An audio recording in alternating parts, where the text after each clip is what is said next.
Hello everybody, Hare Krishna to everyone watching this video.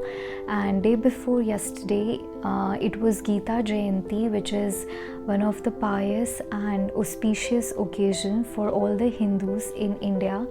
And this day is significant because it is the same day when Lord Krishna passed on the wisdom of Gita to Arjun, and that is how Gita entered our life. Gita is one literature which has answers and solutions to all the problems of mankind. It not only comprises the solutions of life but also instructs and guides us in a way, or teaches us how to live our life. What is the right karma, what is the right path of life, what should be done, what shouldn't be done, do's, don'ts, the karmic path of life we should lead on our life too. And it is one of the most respected, widely read literatures in all the Vedic scriptures in India. So I thought I should share something from it. I started reading Gita 1 year back, and I have since then felt, observed and experienced positive change in my life. So why not distribute this thing to everybody else, because in Gita only it's written, a true devotee of God is the one who passes on the benefit or the pleasures which he or she has got in her own life from reading or getting the knowledge of Gita. So I am here today. I got something from chapter 6, Dhyan Yoga. First is from chapter 292, and it's a small story about determination. I think determination is one virtue which we all need in our life. So it is a story of a small sparrow bird which lays her eggs at the shore of the ocean, and with waves it gets carried away into the ocean. The bird requests to the ocean to give her eggs back, but ocean did not even give heed to the appeal of the small sparrow.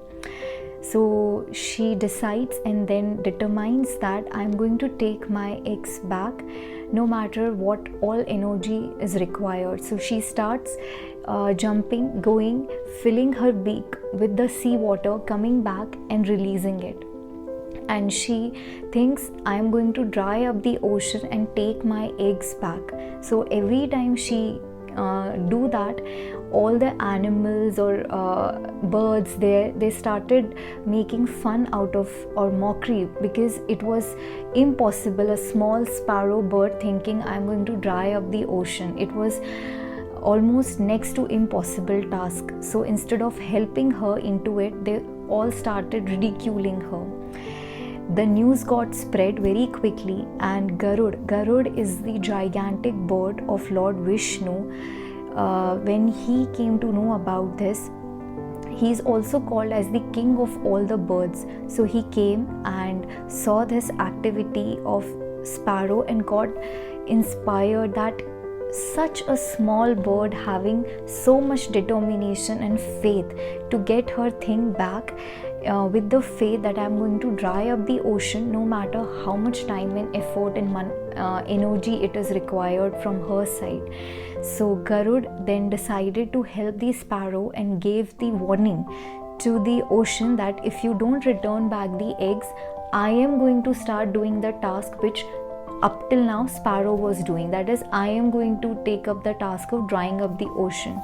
Now Garud is huge, so ocean got scared and returned back the eggs of sparrow. She thanked Garud, and that is the lesson.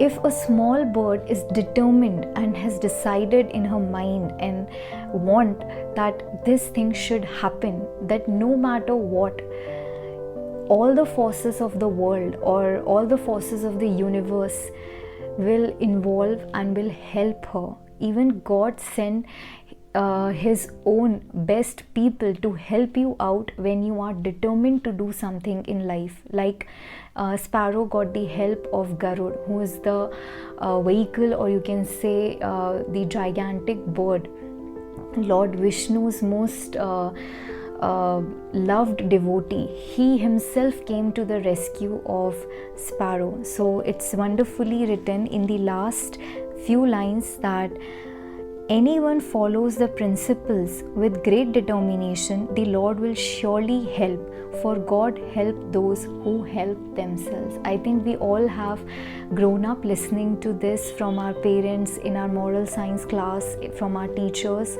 all along our life, but somehow in the journey it just got washed away. So that was the first story I wanted to share about determination. Coming on to second, it is a verse, and yes, it is text 34, page number 300, same chapter, Dhyan Yog, 6th chapter. It is something like this: Chanchalam hi manah Krishna pramathi balvadridham tasyaham nigraham manne vayoriv sudushkaram. So it says, for the mind is restless, turbulent, obstinate, and very strong, O Krishna, and to subdue it, I think, is more difficult than controlling the wind. So here Arjun is telling Krishna that the mind is so restless. Obstinate means stubborn, ziddi. So it's so restless. Turbulent means at one point I'm thinking one thing, at another point I'm thinking another thing. So it's flickering, it's continuously changing its decision, it's restless, it's unsteady, it's obstinate, stubborn. Because of that, my intelligence, which should control my mind, it is my mind controlling my intelligence, and to control my mind, it has become more difficult task than controlling the wind. That is the last line. Tasyaham nigraham manne vayoriv sudushkaram. Dushkaram, the difficult task to control the wind. So controlling mind has even surpassed the task of controlling wind. Now controlling mind is so difficult, especially in the era we are living today. It is nearly impossible to control your mind. I can put it like this. There are two ways it has been personified in Gita, and both of them are very easy to understand if you take it. So the intelligence, that is buddhi, it is the driver, and mind, that is the steering wheel, or you can say the driving instrument. Now common sense, driver should have the control of the steering wheel, not the other way around. So it is our intelligence which should take the control of the mind. And when I say intelligence, it is the system which tells us what is right, what is wrong, what is moral, what is immoral, what is ethical, what is unethical. So the intelligence we have, and with the help of that intelligence, I need to control my mind. So intelligence is mother and mind is like a baby. So mother should have the control of the baby, not the like this. But it is happening opposite. The baby is taking the charge of the mother. The steering wheel has taken the charge of the driver. Now imagine what will be the consequences of it. If I have diabetes and I have the intelligence, or I am well aware that eating sweet is going to be disastrous and harmful for me, should I then do it? Should I eat sweets? No. But my mind, it manipulates or corrupts my intelligence and forces me to eat sweets. So even having intelligence, I'm not using it. My mind has overpowered my intelligence, as a result of which I am eating sweets, even having the knowledge that I shouldn't do this. That is what this verse explains, that one cannot capture the blowing wind, and it is even more difficult to capture the turbulent mind. So first of all, controlling wind is a very tedious task, but controlling your mind is even more tedious than controlling wind. That is what Arjun is telling Krishna, Bhagwan Ji, that how should I control my mind, because it is all the more problematic than controlling wind. So here Lord Chaitanya, who is incarnation, or you can say the one of the form of Lord Krishna, or people even regard Lord Chaitanya as the Krishna and Radha together. So the what do you say, the dual form in which Krishna and Radha, they both are present, that form of Krishna is called Lord Chaitanya. So Lord Chaitanya says the only way you can control your turbulent, disturbing mind is by practicing the 16-word chanting of Hare Krishna Mahamantra. That is Hare Krishna, Krishna Krishna, Hare Hare, Hare Rama, Rama Rama, Hare Hare. It includes 16 words into it, and it's called as Hare Krishna Mahamantra. By chanting it on daily basis, it will help us to control our mind because of the positive vibration into it, and this Mahamantra is given by the Lord Himself.